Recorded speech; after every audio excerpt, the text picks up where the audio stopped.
Hi అండి, welcome back to our channel.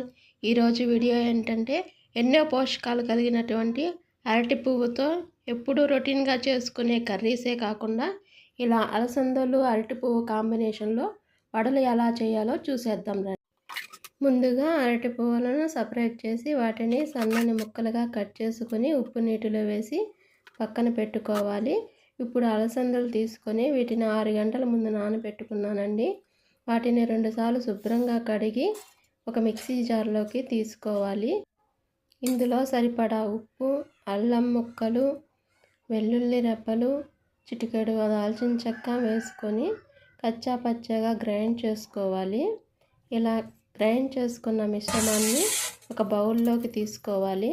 అలసందల్లో fibre content ఎక్కువగా ఉండటం వల్ల మలబద్ధకాన్ని నివారిస్తుంది. మనం తయారు చేసుకున్న మిశ్రమంలో సన్నగా తరుక్కున్న అరటి పువ్వులు, ఉల్లిపాయ ముక్కలు, పచ్చిమిర్చి ముక్కలు, చిటికెడంత ఇంగువ, కొత్తిమీర తరుగు, కరివేపాకు, చిటికెడు పసుపు, జీలకర్ర వేసి మెత్తని బాగా వడల మిశ్రమంలో కలిపి పక్కన పెట్టుకోవాలి. పువ్వులో కాల్షియం, పొటాషియం, రాగి, మెగ్నీషియం, ఐరన్ ఎక్కువగా ఉంటాయి. బాగా మరిగిన నూనెలో మనం కలిపి పెట్టుకున్న మిశ్రమాన్ని వడల్లా ఒత్తుకొని వేసుకోవాలి. అరటి పువ్వులో హైపోగ్లైసెమిక్ రసాయనం ఉండటం వల్ల రక్తంలో చక్కెర స్థాయిలను తగ్గిస్తుంది. ఇది షుగర్ పేషెంట్స్కి చాలా మేలు చేస్తుందండి. ఒత్తిడి వల్ల పొట్టలో ఏర్పడేటటువంటి పుళ్ళు తగ్గిస్తుంది. నోటి దుర్వాసనను కూడా తగ్గిస్తుంది.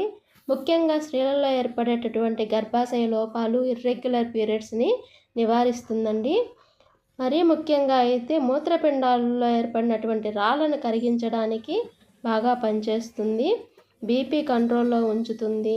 అరటి పువ్వు వలన ఎన్నో ఉపయోగాలు ఉన్నాయి. చూశారు కదండి, అరటి పువ్వు అలసంద వడలు ఎలా చేసుకోవాలో తప్పకుండా మీరు ట్రై చేయండి. అలాగే వీడియోని లైక్ చేయండి, సబ్స్క్రైబ్ చేయండి, షేర్ చేయండి, వీలైతే కమెంట్ చేయండి. మీ సపోర్ట్ అనేది ఎప్పుడూ ఇలాగే ఉండాలని మనస్ఫూర్తిగా కోరుకుంటున్నాను.